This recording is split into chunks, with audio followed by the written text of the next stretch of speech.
I think before I introduce John, I think we should go around the table and let everybody sort of say a brief word about themselves, and then we will do so.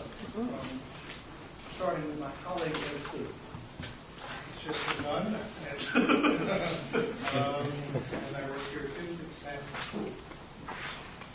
I'm Kara Peterson. I'm a freshman here, and I'm here to visit my public policy. I'm Megan Golden. I'm a second year MBA student at DUPA. I'm Adam DeWolf. I'm a senior in Stanford School, undergrad.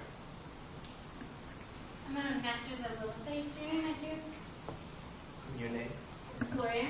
I'm Aria Molly, and I'm a junior public policy undergrad. I'm Naomi Kelly. I'm a senior public policy undergrad. Hi, I'm Catalina. I'm a senior public policy undergrad. I'm Richard Brown. I graduated from the Duke MBA program in 2009 and was in Joel's class when I was here. And tell them what you're doing now.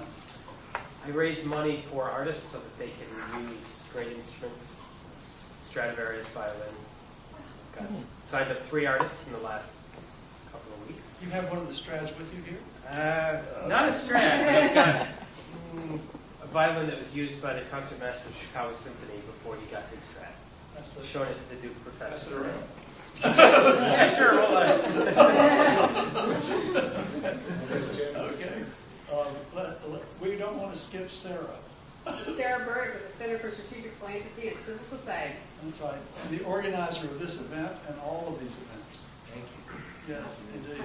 I'm Leslie Winter, and I am the Executive Director of the Z. Smith Reynolds Foundation. I'm Tom Lambeth, and I'm a senior fellow at the Z. Smith We have to skip to the back of the room right behind Oh, you. I'm sorry. That's okay. You look like you were pointing at me. I was. I'm Catherine Burnett, Program Officer of the William R. Kennedy Jr. Charitable Trust in Chapel Hill. And I'm Nancy Bernstein with International Strategy. I'm Ted Fisk. I'm an education writer. I'm Ginger Saul. I'm on the boards of CARE and WWF. I'm Jess Ayler, and I'm with the Triangle Community Foundation.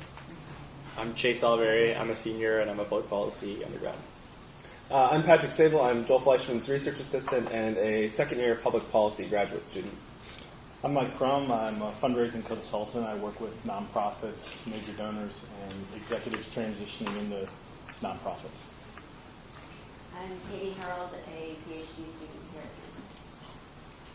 I'm Tom Darden. I'm the father of Bud Goldstein's graduate assistant. Yeah, that's not enough. I work at Cherokee Investment Partners. I'm Buck Goldstein. I used to be Joel Fleischman's graduate assistant. Florida undergraduate assistant, actually. And he always corrected me, and he still does.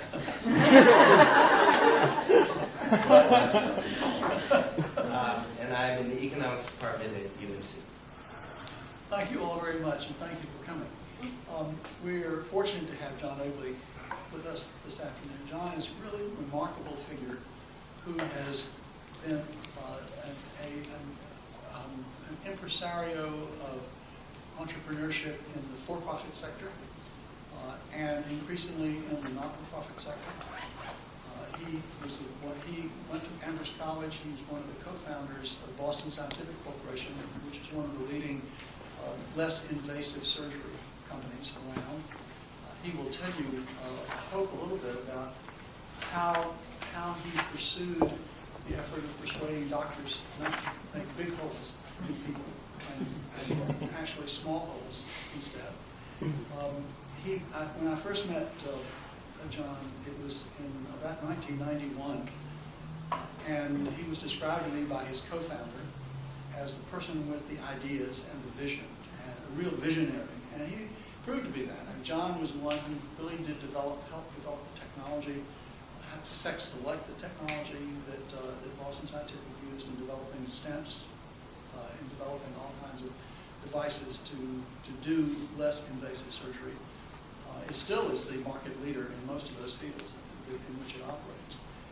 But increasingly, he has become involved in issues dealing with society and everything from supporting, financing, and pioneering the development of literary magazines and starting competitions for bright kids to create things, invent things, When he decided to spend more time in philanthropy, he called me up one day and he said, Joel, you know, my family's creating a foundation, and we are interested in the following kinds of things in education and technology and a variety of others.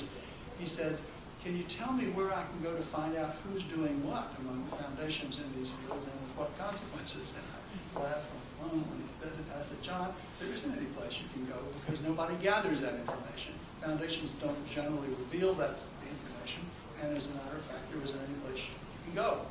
I'm happy to report to you as of today, however, that the Foundation Center itself has begun an effort to try to do just that. I haven't looked at it carefully enough to know whether it's doing it, but it claims it is doing it, and I'll know better in detail whether it's actually doing it. But in any event, I thought John and his family did create a foundation. It's a large foundation, and John himself has been engaged in philanthropy. And you know, I've long believed that individuals who want to do things in philanthropy do the best things they can possibly do by engaging themselves with their own time, their own ideas, and their own spark and their energy. And John has certainly done that across the board. So this is a conversation with John, which Ed and I are going to conduct together. And I thought I would start because let's just start with the foundation, John. And it's an unusual. The setup is an unusual foundation in the sense that if it's still operating the way Peter, there's a chapter on John in a book that's edited by Peter Caroff. It's one of the best philanthropic advisors in the country, in which he talks about his encounter with John and his first dinner with John and how much he learned from John. And what he said in that he wasn't sure it was still the case, but he said that the Argosy Foundation, which is headquartered in Milwaukee, which at least two of the principals live in Massachusetts, it was operated in a different way from typical foundations. It was not, the decisions were not made by pooling and just votes and everybody acting together, but each member of the board had a certain amount of money basically to spend, and then they tried to do some things together. Is that still the case? Yes, we've actually gone through three models, and the first two failed, so we keep going. Why don't you talk? We would like to learn from your failures. So would you talk a little bit about the two models that failed? A rich treasure trove of things. And one step further, when we started out with Boston Scientific, the goal wasn't to make money. It sounds crazy, but the goal was to build an enterprise, and the goal was to do something that kind of was interesting and maybe even consequential, because that's kind of rewarding. And you need the discipline of finance, but the goal was to provide value to not only customers, but to society. And we sort of slogged along at that with lots of ups and downs and almost going bankrupt, periodically. And at one point, it became clear that the equity we had in this company was bigger than the breadbasket. And when that was the case, I said, "Oh, this is a problem. What do you do with this? And what's the role from a family point of view?" Because just reading anything, wealth destroys families. And I said I didn't want that poor little rich girl phenomena. And so I said, I'm going to go out and seek advice. And I asked so many different people, and everybody said, "We can really help you make money." I said, "No, that's not the problem. The problem is not to let money screw things up." And who is doing that? And that's what led me to Peter Caroff, who at that time was rather unique in the field. And it was sort of starting out about that and saying, well, now what can we do? I want to use it to continue to do creative things, from my point of view, Boston Scientific was a for-profit philanthropy. It was aimed at providing value, and if you don't have profit, you don't have sustainability. So that's the way it works. But I'm always fascinated by whatever structures, and by that I mean, capitalism or philanthropy, and philanthropy isn't a structure, it's a whole range of different options that you can use to help people help themselves. And if you've seen the mission vision of Argosy, people look at it and say, well, there's nothing about the content here. It's all about process. I'll read it. It says, the mission of the Argosy Foundation is to support people and programs that make our society a better place to live. We seek to employ creative and entrepreneurial approaches that help people to help themselves and become self-sustaining whenever possible.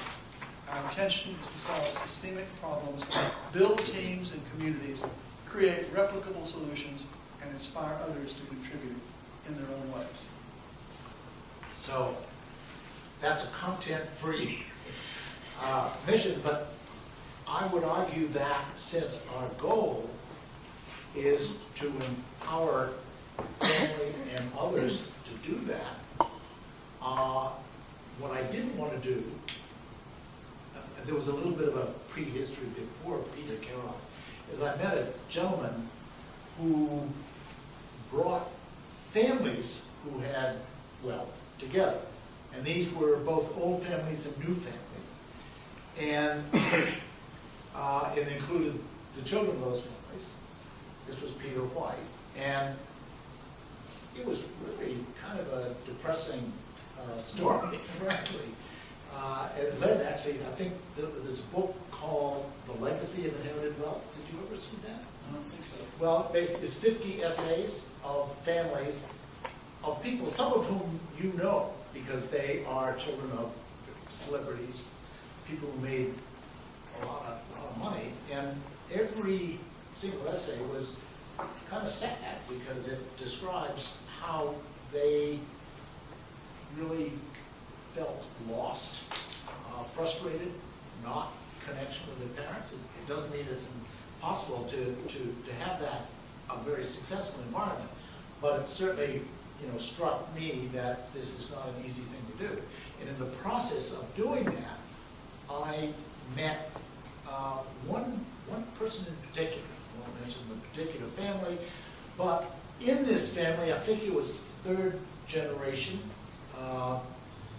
One of the kids in that family at the age of 15 said, "The hell with this," and he went out to, this was a family from the Midwest, he went out to San Francisco, got into the drug scene, music, he was after music, but he sort of thought things through and actually ended up doing pretty well, cleaned himself up, went back and told Grandpa, you're screwing things up here.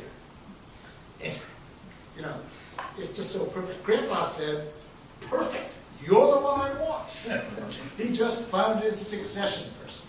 And that's exactly what happened. And that obviously struck me because I didn't want to be that grandpa patron. And I guess it's published, there's no secret. The Packard family has a great foundation, and David Packard was not very good in terms of involving the family in those decisions. He just, this is what we're going to do, this is what we're going to do. And he even was asked by some of the leaders as he was really on his deathbed, could he issue a decision as to which members of the family should get what? And he refused to do it. And as a result, actually an outsider to the family came and solved the the problem. They separated the foundation and so forth. But I said to myself, you know, this is not the model that I'd like to get into, but it's easier said than done. So my view was, let's have a mission vision that is really broad, but focuses on whatever you do a great job at it. And the attraction coming into the foundation is that you get a chance to choose. And you can get all the assistance you want, and that's sort of the way we started. And it was a little bit rough, because initially we started out with the let's vote on what we're going to sponsor. Well, you know, there were 5 of us, my wife and 3 kids, and every time we voted, we had 1 winner and 4 losers. So this is not a good model. So you might say a word about what your children are interested in too. Yeah. Well, and that's evolved, by the way.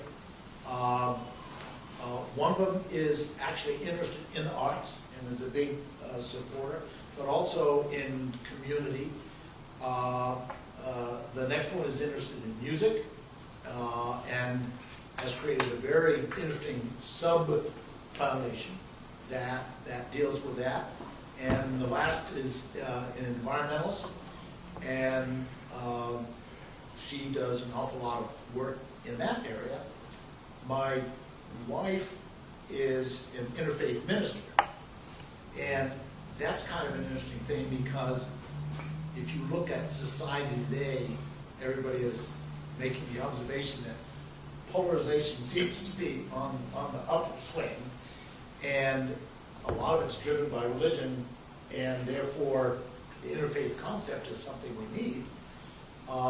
And so there's a nice sort of overlap in terms of all of the things we're doing, and doing it in a way that you don't win by making your opponent lose. You figure out how you can win by raising the bar. And you want to say what you're interested in. Yeah, I'm my primary interest is education, and I'm involved with this organization called FIRST. Have any of you familiar with FIRST? Wow. Holy cow, what's going on down there? Wait a minute. What's going on? There were 2 hands up. Okay. Well, that I always see the bright side. Yes, I hadn't swung. FIRST is an acronym for Inspiration and Recognition of Science and Technology. If you Google the word FIRST, for some strange reason or other, this is the first hit. Now, do you know how Google works? Yeah. It's PageRank, right? This is PageRank, but it's actually Larry Page rank. One of the Google founders, both Google founders, Sergey and Larry Page, are big supporters of this activity. That explains it.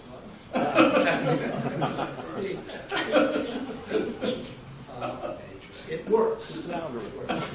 How many of you know Dean Kamen? You know about the Segway? Oh, no. He's still good. Yeah. By the way, the guy who just bought Segway ran off a cliff and killed himself last week, and an English guy, and strange. But the reason I'm interested in it is kind of metaphorical towards the other things that I like to see us do. It's a very entrepreneurial activity, and it works on a series of principles. One is you are what you celebrate, and it's a competition. It's a competition where kids, it works K through 12, and there are different competitions at different age levels. There's a high school, which is sort of 9 to 12, then a middle school, which is, we have a partnership with Lego, and then we actually go all the way down to kindergarten. And a kindergarten competition is a bit of a surprise. I think we were all rather blown away by the fact that these kids are capable of doing and organizing a lot more than their parents. And well, no, let me rephrase it. The parents, the non-parents don't. And especially the experts in the field said that will never work. And that of course is the biggest incentive to do it. And so that is what has happened. But it is a series of competitions that are conducted at the high school level, primarily in North America, at the middle school level around the world, because we have a partnership with Lego. We've got about 250,000 kids involved today, over 100,000 volunteers, which is really amazing, because this isn't aimed at just the kids. It's aimed at the adults who need a bit more help actually than the kids do. And there are a lot of hockey parents in this world, and I think you know what I mean. Yeah, Sarah Philbin, huh? You got it, Mama Bear. And these are people who love to argue with the refs, and these are people who like to win by making the opponent lose. And so that's not the goal. So it's an organization that creates a culture that is very powerful. It really engages not just the student, but the family, mentors, teachers. It's an after-school program in order to avoid the politics of school. If the school wants to bring it in, that's fine, but don't force it on them. At one point, the National Science Teachers Association was against us. Now they absolutely love us, and it's gradually getting people to realize that this type of activity isn't a competitor to school. It's very complementary to school. It's a motivator. The whole philosophy is not just you are what you celebrate. It's recognizing that the big problem, particularly in the public schools today, is not the supply side, not the availability of programs. It's the demand side. And so many of the kids, you've seen the statistics about graduation rates. It's pretty embarrassing, frankly. And this program is aimed at changing that. And it's all about attitude. And we get celebrities to come in and endorse it. A lot of them are technical celebrities. Dean Kamen is a real hero to a lot of people. Flies his own plane, flies his own helicopter, but just a fascinating guy. And we have a lot of endorsers, obviously NASA astronauts. But we said, let's not just narrow ourselves to the technical group.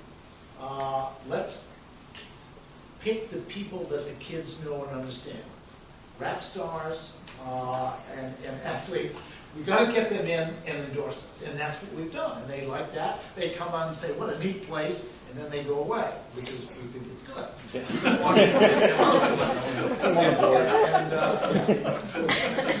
haven't said exactly what the competition is. So I want you to yes. Well, no, thanks a lot. And I do have that disease. And it's actually, each team builds a robot. The robot competes with other robots. But let me tell you how it works. It's actually not exactly a competition. It's a co-opetition. Now, co-opetitions have actually been around for a while, but most people don't know that. Here's how it works. Obviously, with a co-opetition, you've got to collaborate, in some cases, with your opponent. The way it works, the competition is short. The robots are in a physical space not much larger than the size of this table square. But it's not just one robot.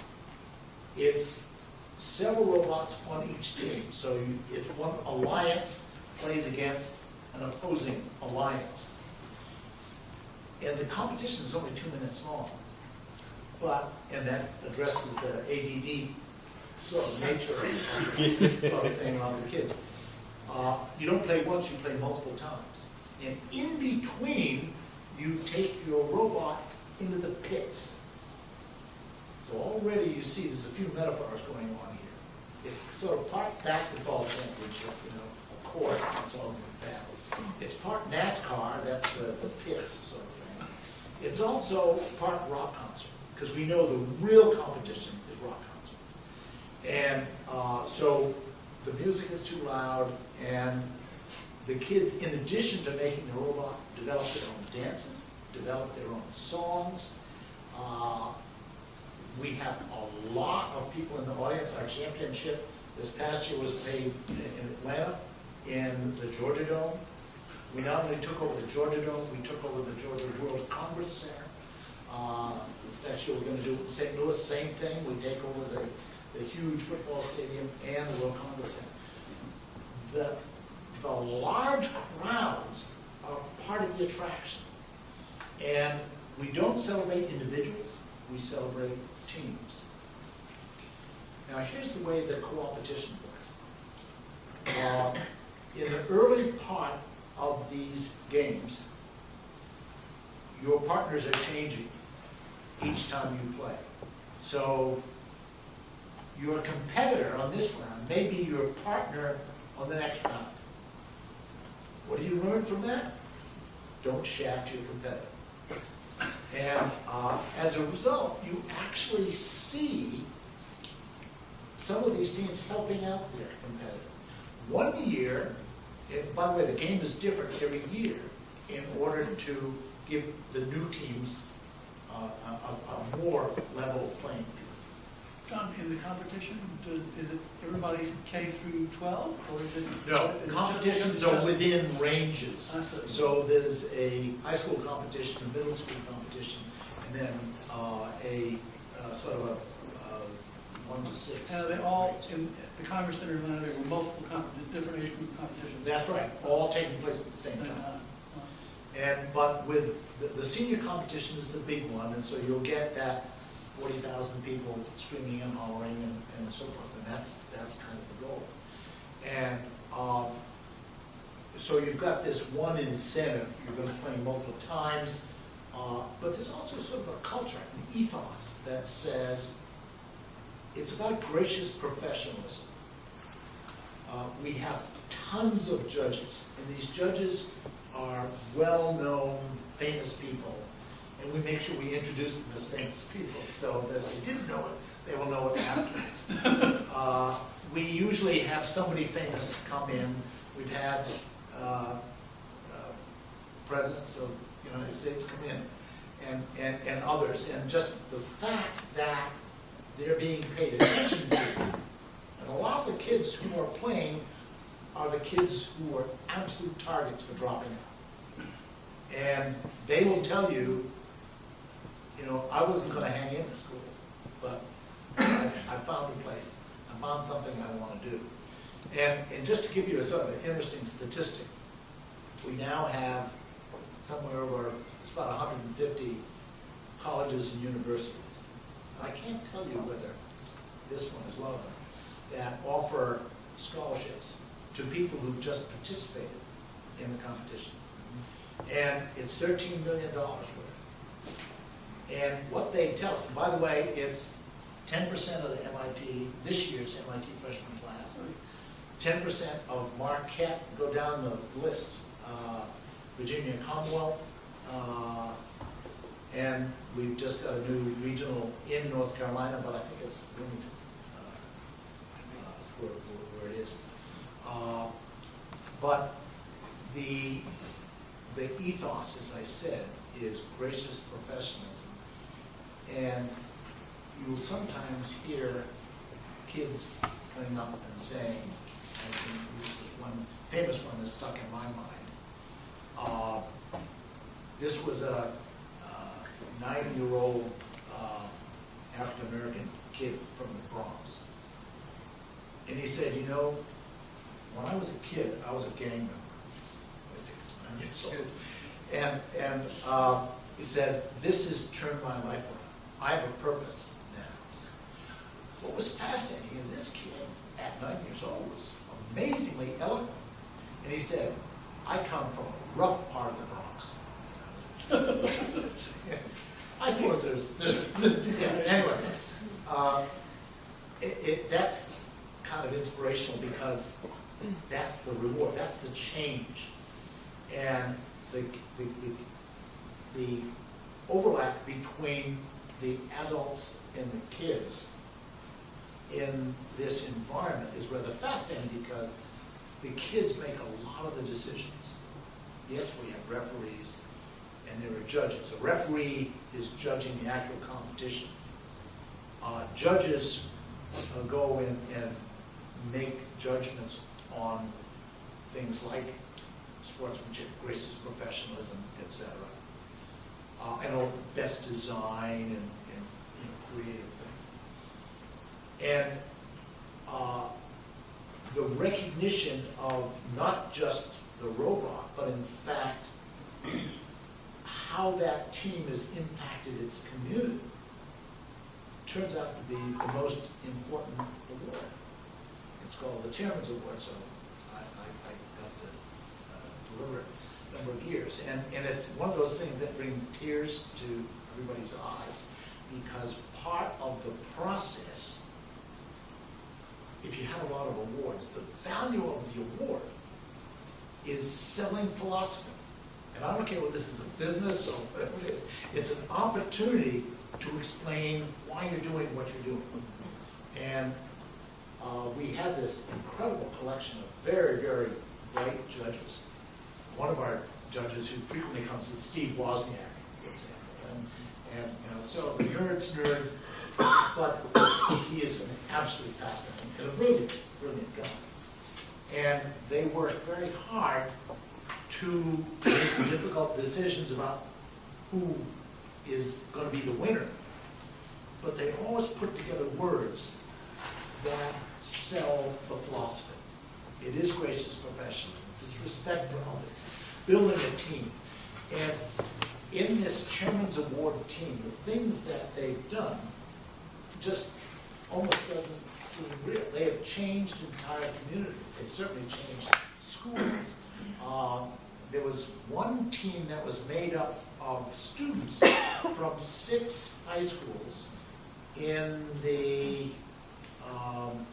Pennsylvania, West Virginia, I think Delaware was even there. And they would get together. They had a huge team.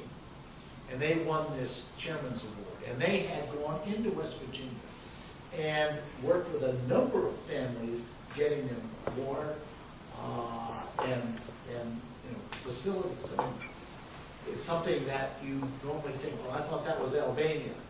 No, it's the good old U.S. of A. Parts of it are pretty basic, pretty awful. And it's not just the fact that they did it, it's the fact that they make these incredible connections. And it's the inspirational aspect of it that seems to be so powerful and sustainable. And that's the motivator for me and others to do this. So it's a culture changer. That's what we're trying to do. Well, now tell me this. Were you able to sell that to the other trustees of the Carnegie Foundation? Or was this your own brand? Yeah, that's the humbling process. I've had a little bit of help. At least I've had the kids come and visit, participate. But their own grants have not come on to first. And from my point of view, that's not bad. In fact, it's almost good. Here's what we did when we started out. As I said, we had pick one and vote on, and decided that wasn't. So the next thing we tried is, okay, let's do a rotation where each year a different trustee picks it. That would be clear, right? Well, it worked for a couple of years, and then it became work, not passion. And so people were collaborating because it was the politically correct thing to do, as opposed to really sharing the passion. So what we've done now is we've said, let's do a search for opportunities to collaborate, and particularly things that overlap as many of our interests as possible. And we've already done a number of grants this year that meet that criteria. So probably it's only maybe 10 or 15% of the total grant are communal. But the way they're communal now, first of all, that number is growing. And secondly, because it's driven by a recognition of something that appears to be common to all, that we think has staying power. And it's motivating to each of us because we want to be proud of what we do, and we want to share that, not just because it's good, but because we've learned some lessons, what's working, what's not. So there's a lot of humility that goes into that process. John, I'm going to bounce off of Joel's question. I have a couple of it. One is, I think you're saying that as the founder of a large corporate, a co-founder of a large corporation with substantial assets, personally and otherwise, creating a foundation, it sounds like you're saying it didn't make or doesn't make a difference to you whether the group, the 5 family members stuck together doing one thing because they all had a passion for it, or that there could be 5 separate ones as long as each had a passion for it. So you're not stuck on structure, and you're not stuck on connectivity among people so much as you are, it sounds like, that the money is used well, and there are certain kind of results that each of the individuals get. So it may also look like 5 foundations. Is that bad or incorrect? Or No, that's, in fact, I seem to remember when you visited, you made that observation. And Tom Carey and I both. Yes, that's right. And actually, over the years, I think we brought in about 40 people. And they all said the same.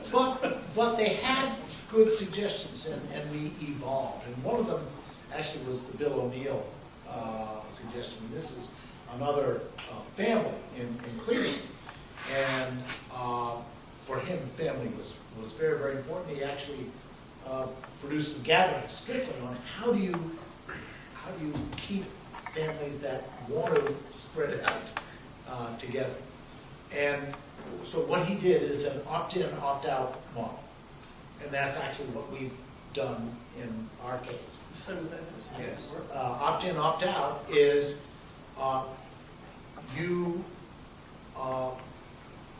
each member, family member, contributes a certain amount to this foundation. It's not, in other words, not all the money is in the foundation. It's constantly coming in.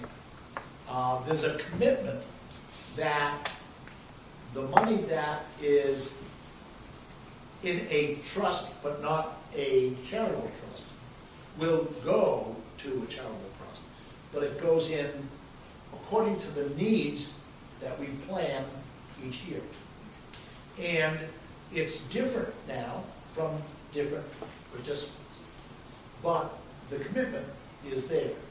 So it's kind of the obligation of everybody that at some point, they may do it at a different rate. Everybody is going to invest this money. And if there are other family members in it, they can involve them to the extent they wish. And there are services. It's a small staff, but research is one of the things we believe in very, very strongly. And frankly, a lot of the research is the same thing that a venture capitalist would do. You know, you go in and you try to look at what is the big picture, what is the piece here, what are the forms that it might move forward? Are there collaborations that could be constructed that we, as a foundation, could uniquely help? Because that, to me, one of the great assets of a foundation is it has convening powers. As Richard Rockefeller said, you know, when I call, it's amazing, the calls are always returned pretty quickly. And that, to me, is both a wonderful strength, but also a real stewardship responsibility, because it's very important to make sure that you don't get pigeonholed into either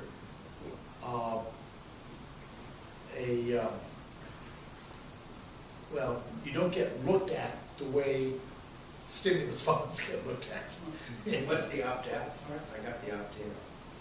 Oh, yeah, opt-out. If you don't want to participate at this point, your family or other activities are too demanding for you, then you opt out.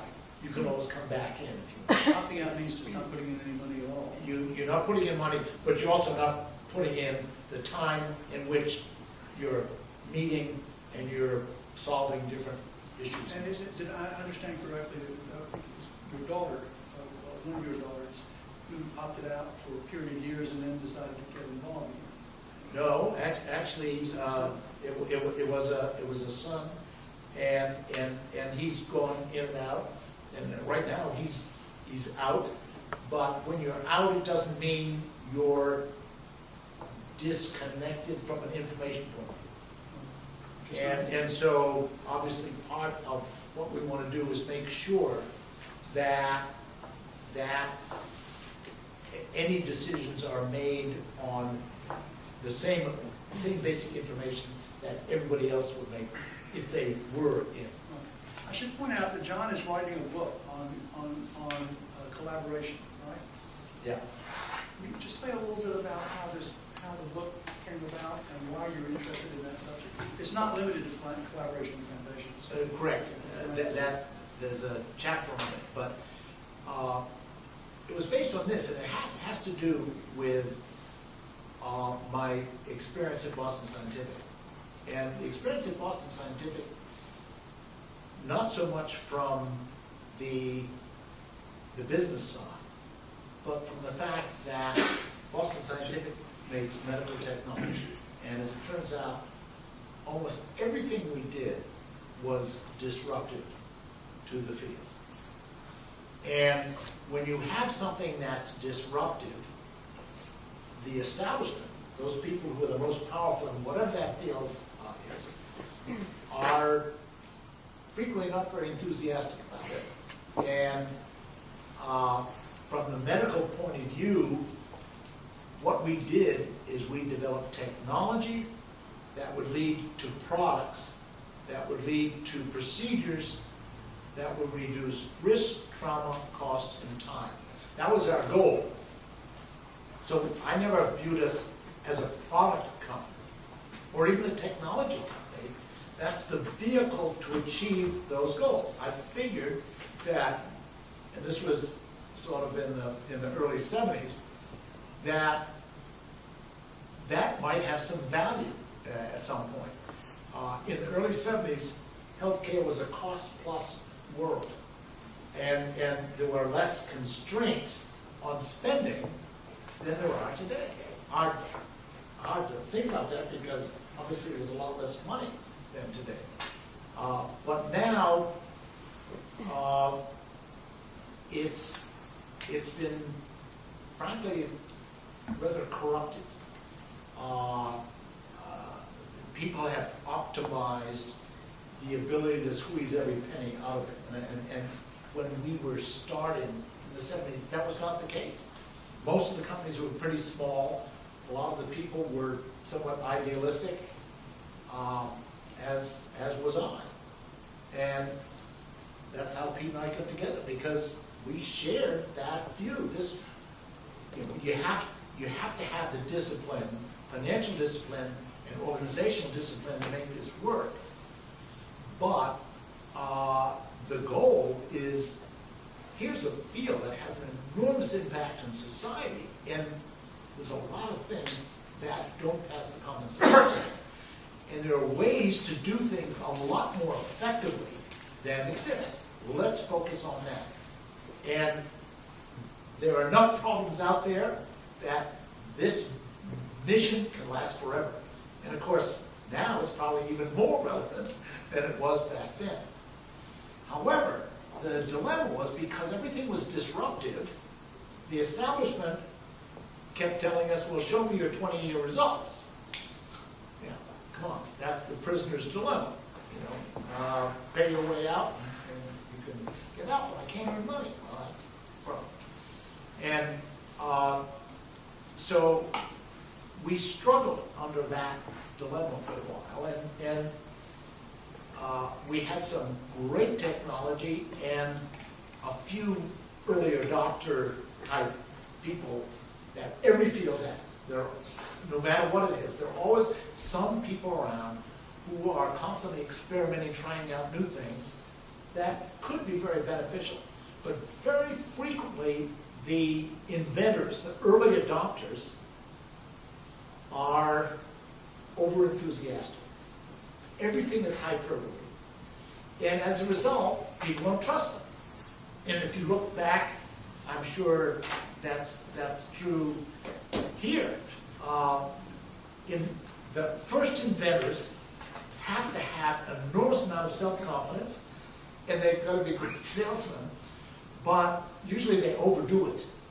And it's number 2 or number 3 that comes along who understands how to do it better. And so we made friends with those early folks in a variety of fields. The Boston Scientific actually started with a predecessor company that I had started almost a decade earlier. And so we went from 0 to sort of a couple $1 million as just this tiny little company. But it turns out this sort of focus and philosophy we had a fair amount of power.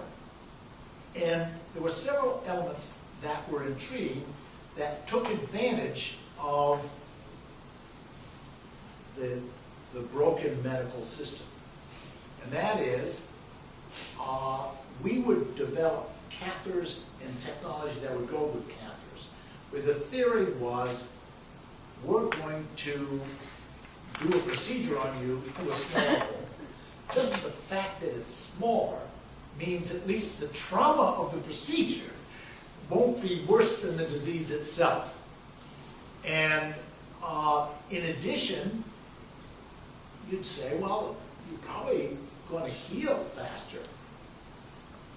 Is another very interesting, totally overlooked benefit is all the procedures is done with the patient awake.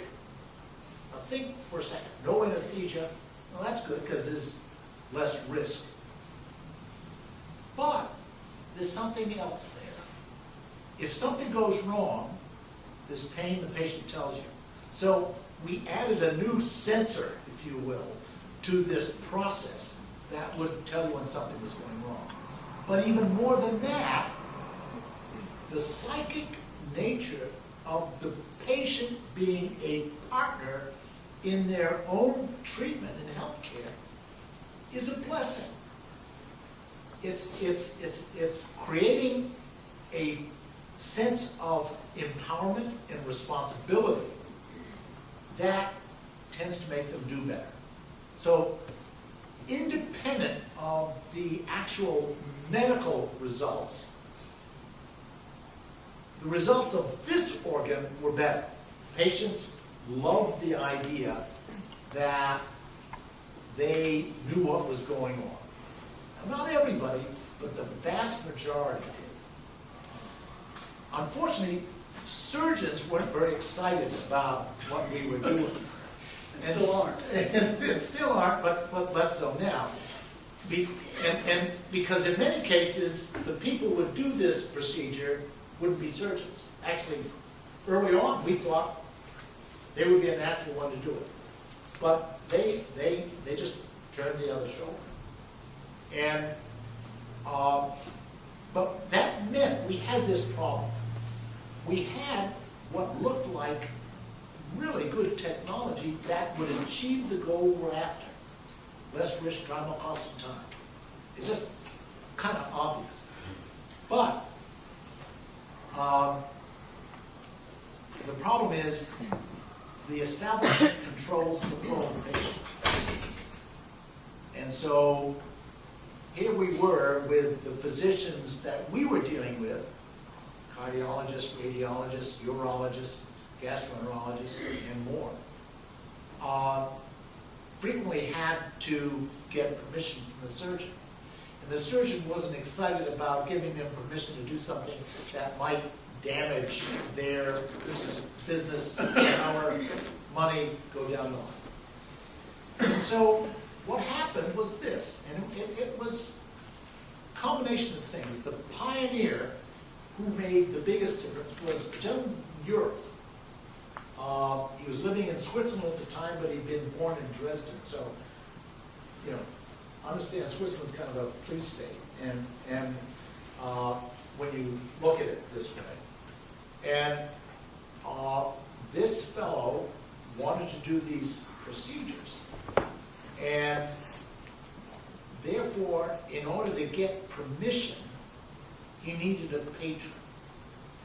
And it turns out that this gentleman was, for an innovator and somebody who had a lot of self-confidence, strong, was amazingly humble. Those characteristics really don't go together. But he made friends with a famous surgeon at this hospital. His name was Ake Senning. He was Swedish, operating in a Swiss hospital. Now you have to understand that Sweden had confiscatory taxes. He moved to Switzerland in order not to give all his money to the Swedish government. But he was the father of the pacemaker and a very world famous cardiac surgeon. And he became the patron of this doctor. And so he was able to get some patients to try out his technique. And he did an extraordinary job. But his boss was German, but a German-Swiss, and didn't like the fact that his younger fellow was getting all the attention. And said, look, you're inviting too many people over, and you're traveling too much and doing cases elsewhere.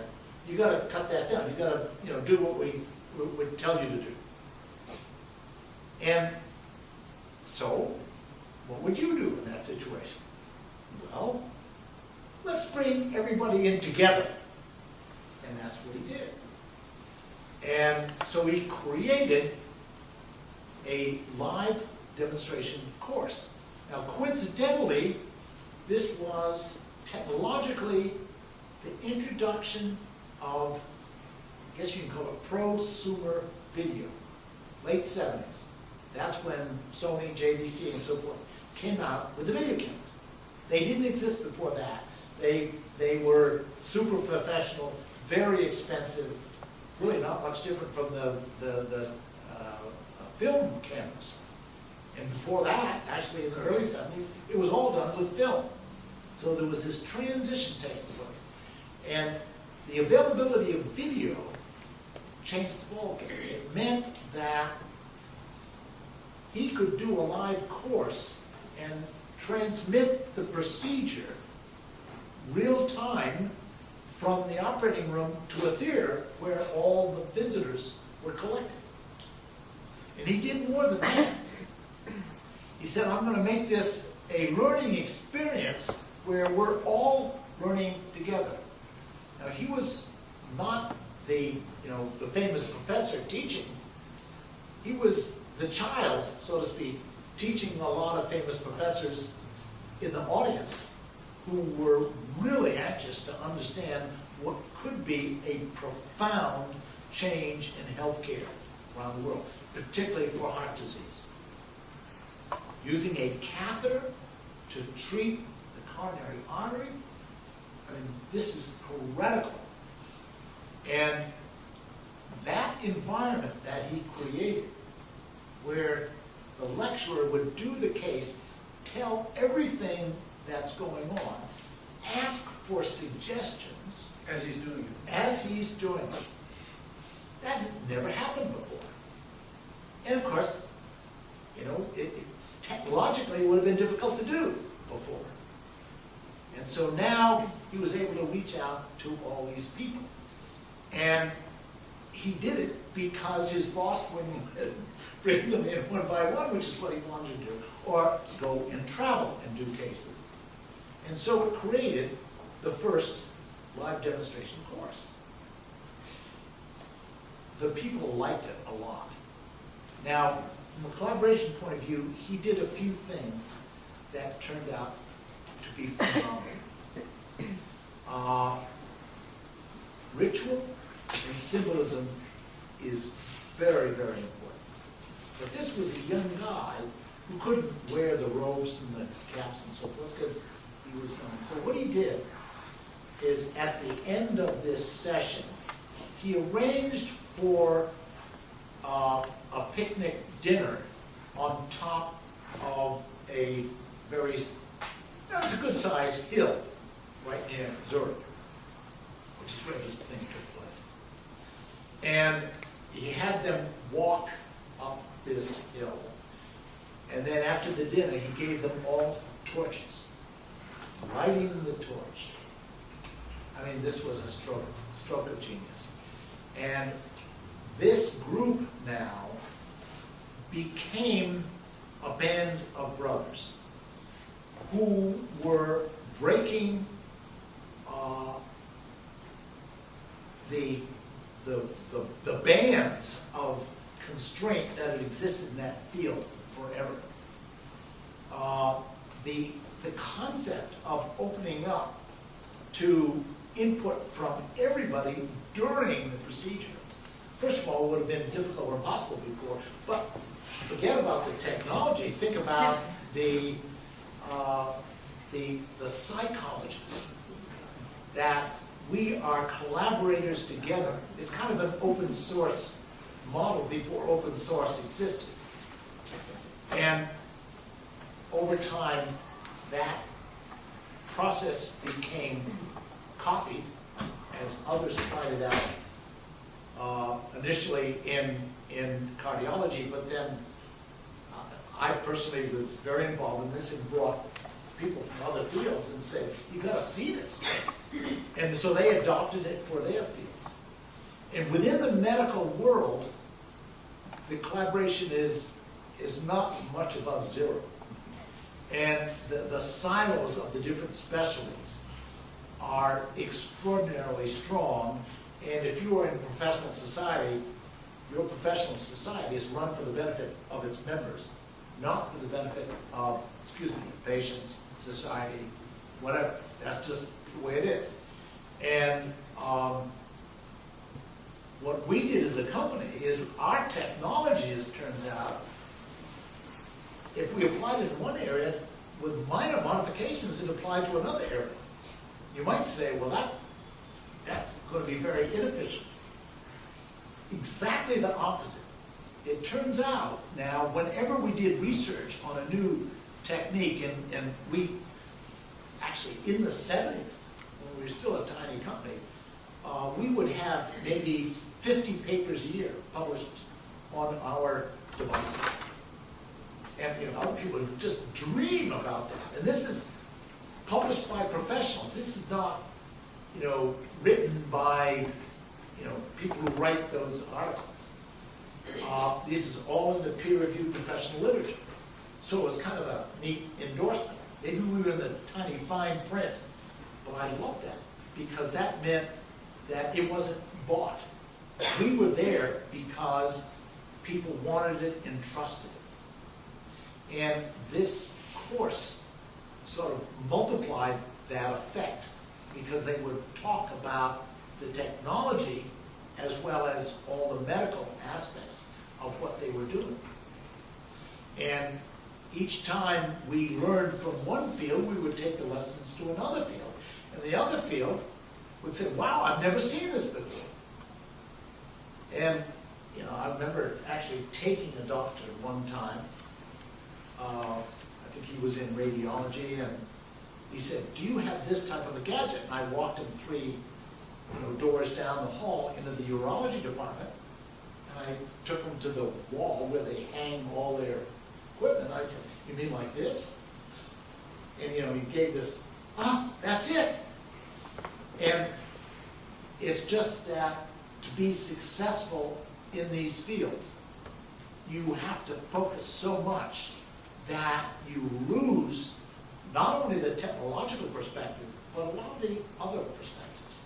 And we, as a company, had kind of the catbird seat, where we could see all those things, which meant we could not only see what was there today, we could see what was coming next.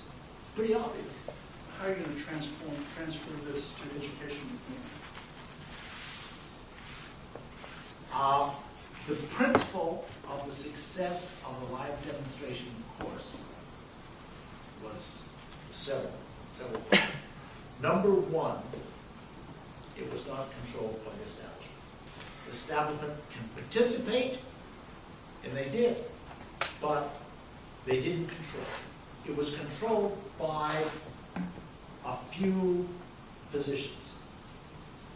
And we, as corporate supporters, had some input, but we were very sensitive to make sure that we weren't gaming the system, because for us, credibility is everything.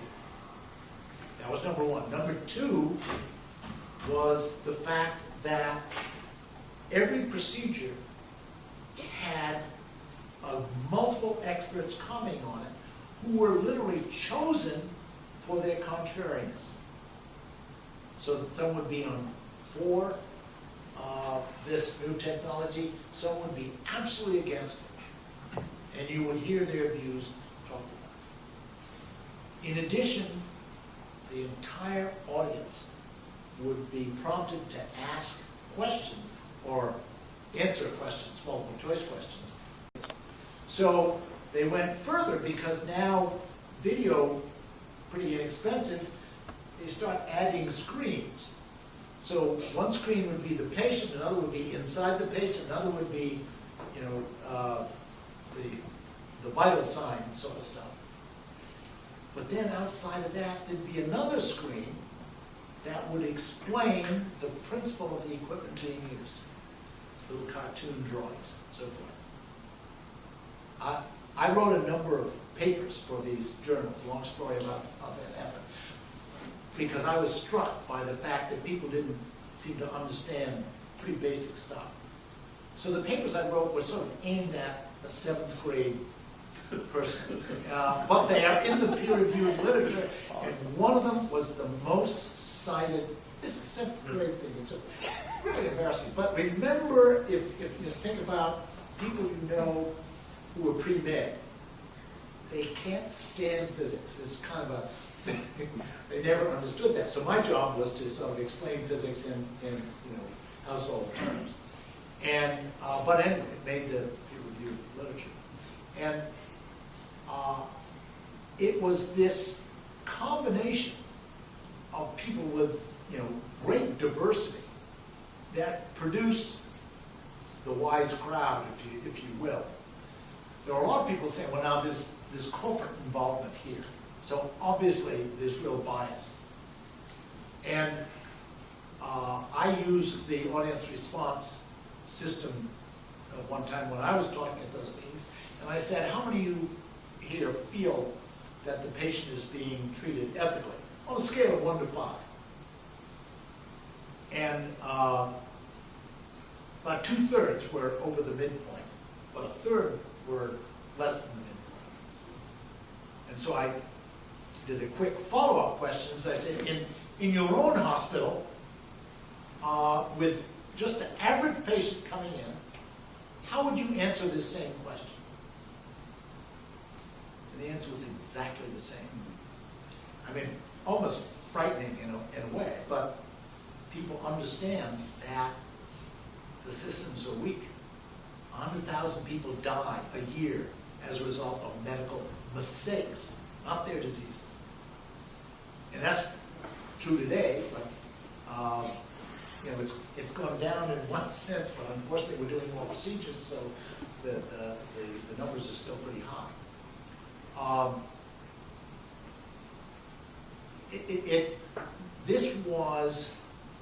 This concept of, in essence, institutionless leadership.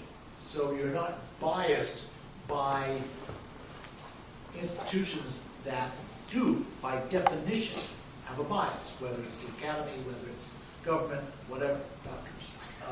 Doctors, society, professional societies are probably the worst.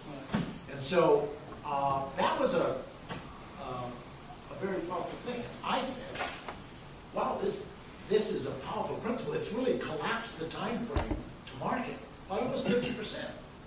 The FDA initially thought it should be shut down because of this commercial involvement. But later on they said, wait a second, we're running more here, and we can trust it more than the professional society meetings, because we know how that's going. By the way, the second question or the third question I asked, after asking whether they thought the patients were being ethically, is which do you trust more? What you're reading in your peer-reviewed journals or what you're seeing here? 90% said they trusted what they were seeing over the peer-reviewed journal. I think that we should open the floor to questions, because I don't want to have this expire without everybody having a chance to participate in it. I don't want to think I should be a monopolist on the question. So the floor is open for any questions that anybody may want to pursue on your own. Tom? Did you think about, I mean, you're interested in science and technology and education associated with that. Did you think about using your foundation and your time now to deal with these broader healthcare problems? I mean, I'm listening to you talk about this and just thinking, what a resource or what a font of knowledge about how the system doesn't work. And, as a citizen, I'd be saying, please keep doing that. And when I say doing that, I don't know that I mean Boston Scientific, but disrupting that screwed up paradigm. And that's what you're doing. That's exactly what I'm doing. And philosophically, what I think can be most effective is it's the connection thing. Connections are absolutely everything. And there seems to be in society a natural tendency to retreat to your tribe. And what I think we can do as a foundation, and this does not involve large amounts of money, it's basically sponsoring convenings. And very frequently, they're relatively small, 25, 50, 100. Not large ones, but they're really influential. And you have to invest in a real collaborative leader. And that, to me, that's the hardest. The person who knows how to moderate that discussion. Because whenever you bring powerful people together, you get divas. And divas do what divas do. And therefore, is there such a thing as a male diva? Yeah, absolutely. And you need the impresario. But see, I think Don King as an impresario, and you get them. But also, I feel very strongly that great moderating is not taught. A lot of people talk about facilitating. I view moderating as a little bit different. I think facilitating tends to work towards a specific aim, where moderating is trying to get the information coming from the people themselves. So in moderating, there's a lot of teaching that goes on, and a lot of other. John also started, and throw into the mix, as an actual laboratory for this sort of these convenings and other things, he created a state-of-the-art institute up in Toronto, which is where they do a lot of their convenings, and it's open to commercial rentals for conferences and things like. Yeah, it is, and we were talking earlier about the for-profit, not-for-profit. Hey, you take.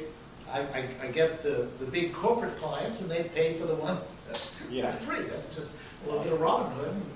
Can you give us an example or two of some convenings you did? Just specific. Who is the convener and the moderator? What was the subject? Well, here's an interesting one. This was in Ontario. We hosted a meeting of the presidents of hospitals, CEOs of hospitals, and health ministers to work out a new law called the Accountability Act. You can sort of guess where this is going. And it means that the specific goals of each hospital are going to be somewhat different. And what they were trying to do is get the hospitals to collaborate. They can do that more easily in Canada than they can in the U.S., where we haven't figured out how to do that. And what we did was we actually had a person who designs experiential scenarios, and we created a gathering, but it was based on a mythical group. It was very similar to the way the Fred Friendly seminars work. Are you familiar with those? Any of you familiar with Fred Friendly seminars? This comes out of Columbia University, and what they do is they'll take a topic, they'll bring experts on the topic, and then they create out of whole cloth a scenario, and they'll have a celebrity, usually a lawyer, sort of an Arthur Miller type, if you've ever heard of him, who can eat up anybody, because that's what you want. You want the paper chase type of guy. And they unveil the scenario and let the participants be players in this act. And it's fascinating for an audience to watch, because you never have enough information to make a decision, but you got to make it. And so they design the scenario so that the new information causes you to do a 180, and there's a shock and all that sort of stuff, and you get experts really dodging behind. I mean, we've had, I was with one with the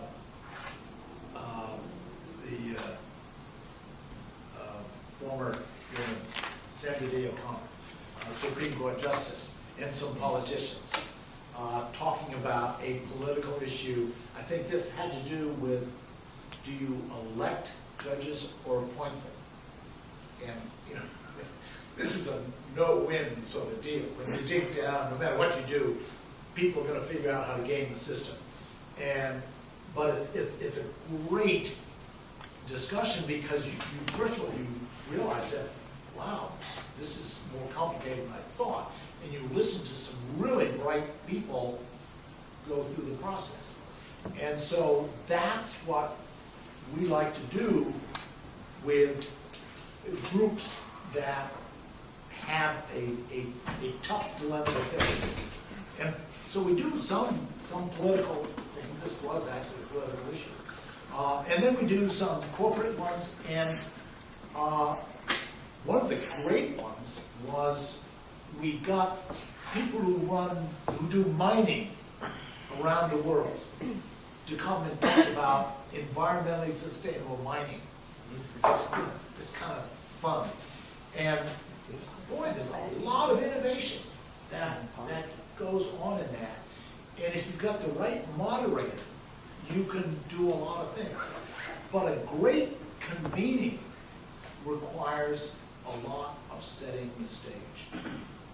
And you just think about the meetings you're in, and somebody will want to, bring a group together, and they'll say, well, let's leave out Brad because he's a grenade thrower and whatever it is. The second you do that, you have just armed Brad with the ability to say, you didn't even have the courtesy to include me. And so you've got to figure out how to deal with that. One of the ways to deal with that is the Derek Bok theory of communication. Now, Derek Bok was the twice president of Harvard.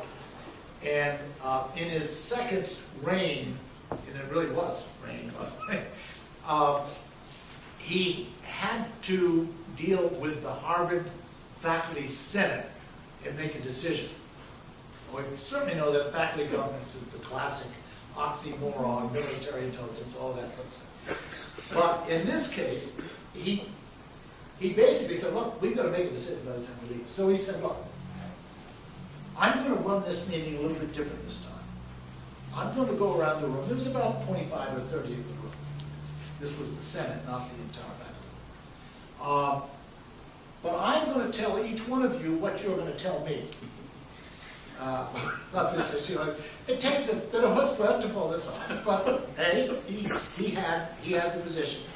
But he said, after I tell you that, I want you to tell me where I missed, what I left out, and what was wrong. And he did that. Now you think that's kind of insulting in one way, but it's also complimenting in another way, because he knew each of their views well enough to be able to explain it. So that's pretty impressive. Several results occurred. Number one, they made a decision, which in itself is pretty amazing. Surprise all of them. That's right. And number two, it got done in half the time.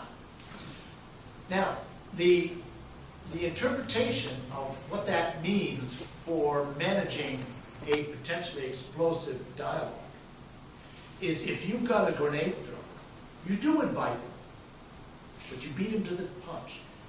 You introduce them and explain their view in your de-emotionalized words.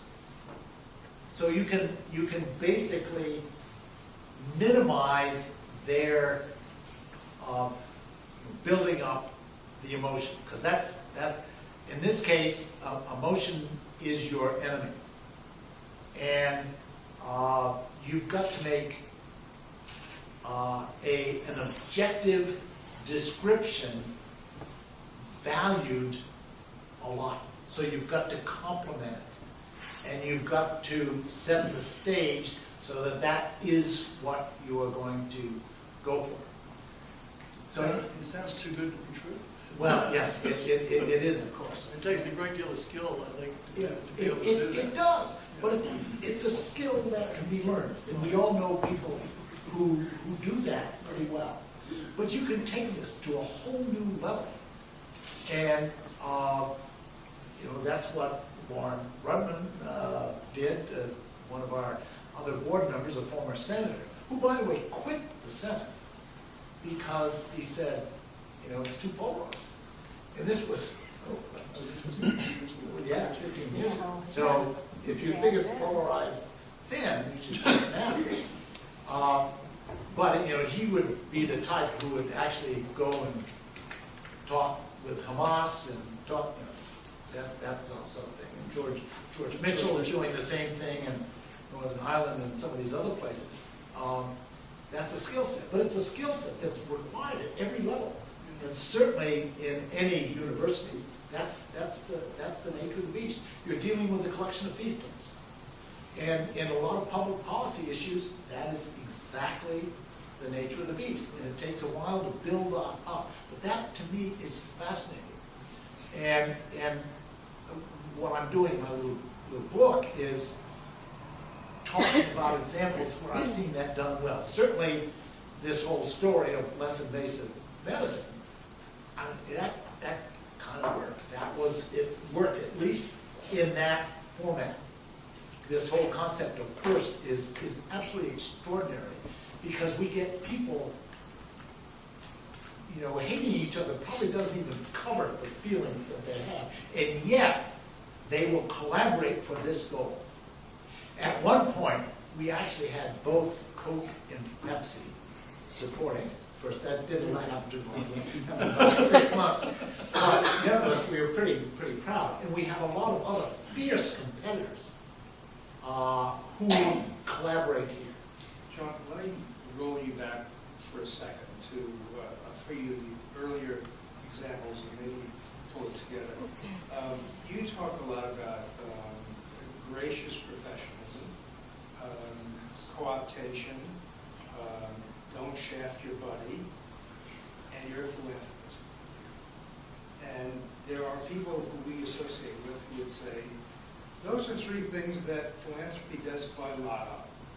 Shaft your buddy, you don't cooperate, and you're not a very gracious professional. So I can ask this in many different ways. How do you wind up being different? Or what would you advise other folks who are in your world, who are working in philanthropy? How do such characteristics get transferred so that our world isn't as, you can describe it the way you want it, as difficult? Contentious.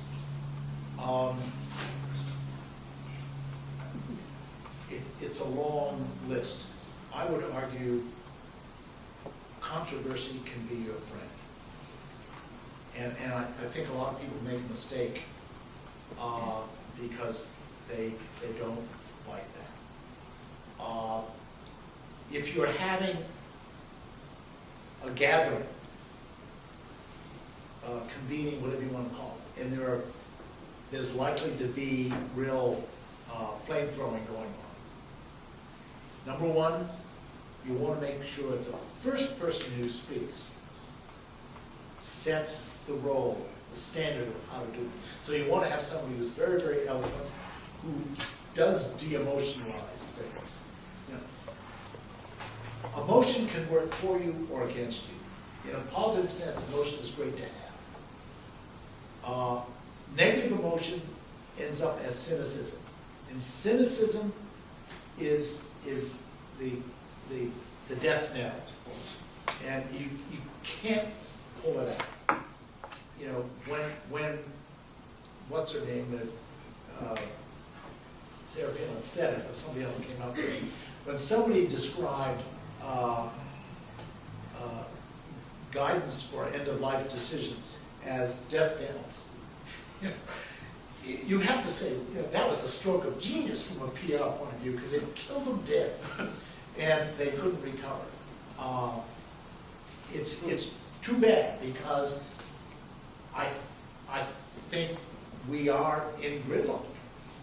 And I would argue that our present political system is not going to work until we come up with a different model. If you were to bring back Washington or Jefferson or Franklin or Adams or go down the list, I would argue they would say that. So wait a second, this is not going to fly. What's happened, and this is kind of recent, the web basically is only 5,000 days old. This is a talk that Kevin Kelly gives. He was a founding editor of Wire, and he's just a fascinating guy. And what it's done is it's given every individual who can have access to the internet. And by the way, that's just about everybody, because people who don't have it go to the library, still get one. You can do that. And we've given them all a megaphone. And we didn't give them the rules to how to use it. And that is what, so you get instant response, which is done with, in some cases, pretty amazingly ingenious emotional strategy to influence people in a tribal way.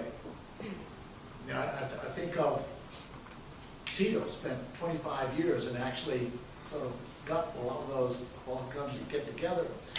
Milosevic in 1 year, maybe less, undid the whole damn thing.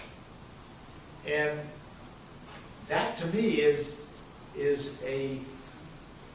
I don't blame the politicians, I blame the system. And I'm not sure what the system is. And you have to be sympathetic with any of those roles. But I think from a philanthropy point of view, there's a great opportunity and responsibility for, at the risk of not sounding right, a philanthropist is a benevolent despot. And I stress benevolent, but if you want to get something done, that's a more effective way to do it. You can criticize China, but you've seen these analyses recently between China and India, and democracy wasn't designed for Twitter. And I think, maybe there'll be some cultural changes. I'm sure there will be. But I think if there are cultural changes. They're going to come from the folks who are not in the official political world, who can speak out in creative voices. That's a very hopeful point on which to end. We are over past 6 o'clock, which is when we're trying to end. So I think that I will have to take this opportunity to thank John for a stimulating, interesting set of comments. And anybody want to have I don't think I'm not going to invite any more questions. I think the answer is, I think we're going to have to stop now, and as reluctant as I am to do it. And thank you all for coming. The next first speaker is Lois Lerner, who is the Director of the Exempt Organization Division of the Internal Revenue Service. That's 2 weeks from right now. Right? Yeah, 2 weeks from today. And Bob, if you wouldn't mind mentioning some of your colleagues at UNC, particularly law school. That would be great. But John, this is really, thank you so much for flying down to do this. It was really, really stimulating and interesting. And doing all kinds of stuff that I think not enough other people are doing. And it's great.